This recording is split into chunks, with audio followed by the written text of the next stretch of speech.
In Ulysses by Alfred Lord Tennyson, the aging hero Ulysses reflects on his past adventures and expresses a longing for new challenges and excitement. Dissatisfied with a quiet, domestic life, he rejects idleness and resolves to continue seeking knowledge and growth until his death. The poem explores themes of adventure, the passage of time, and the desire for purpose and fulfillment. Tennyson's Ulysses is a dramatic monologue that depicts the aging Odysseus, caught between his responsibilities and his desire for adventure.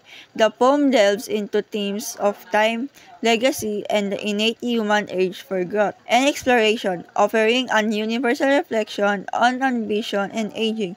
Written in a blank verse, it mimics natural speech and combines both literal and symbolic meaning of the hero's pursuit of new journeys. In Tennyson's poem Ulysses, the focus is on the search for adventure and the purpose of life.